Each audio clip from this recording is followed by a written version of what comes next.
If you are, you likely spend a lot of time wondering how to raise your kids, which parenting style to take, and how to turn them into successful adults. Well, Esther Wojcicki claims to have the answers. She's the mother of 3 daughters, one of whom is a professor, another the founder of 23andMe, and the third the CEO of YouTube, no less. So, Susan Wojcicki, that's her daughter, Esther's even written a book with all her top tips on how to raise ambitious adults. Yeah, and she joins us now to share her advice. Morning to you, Esther.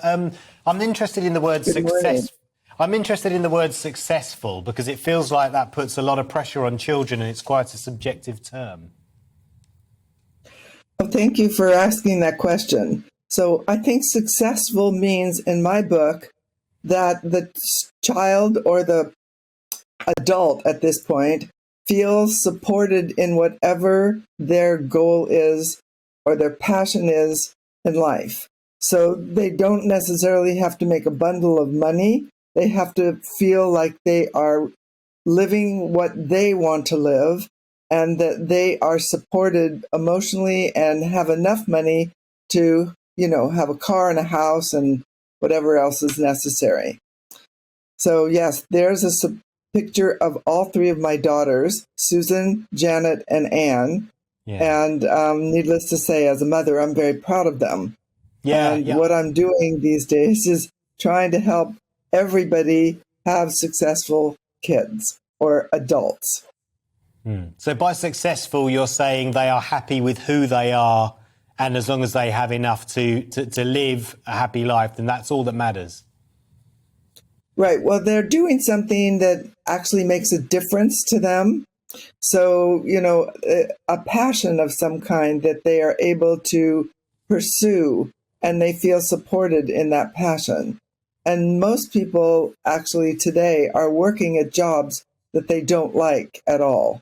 And they're only waiting to get out of those jobs as soon as possible.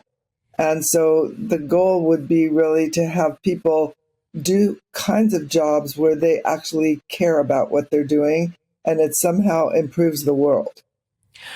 What about if I suggested to you that actually this is really nothing to do with your parenting? It was just that you had gifted kids.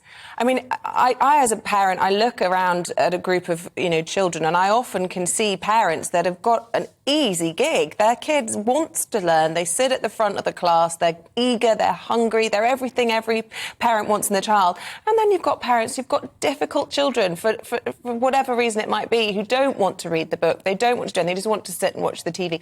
It's a lot harder for those parents. I mean, can you take all the credit for your daughter's success? Well, that's actually also a very good question. And I would like to say that there is they do have good genes. That is, of course, if I consider my genes also good genes. But they were normal little girls. They were not anything special when they were little. As you can see here in this picture, that's with my husband. They got into all the same trouble everybody else did. In school, they were not exactly excited about some of the projects that they had to do. I think one of the things that I gave them was a way to deal with the world when it wasn't going exactly the way they wanted to. So I think one of the most important things parents can help kids do is learn how to cope when they don't have what they need to have or what they want to have. So, and that usually is like at least 50% of the time. And so you have to learn to do the things that you might not want to learn to do, but they're required. And so that's what I think I help them cope with life as it is, not as life as they wished it would be.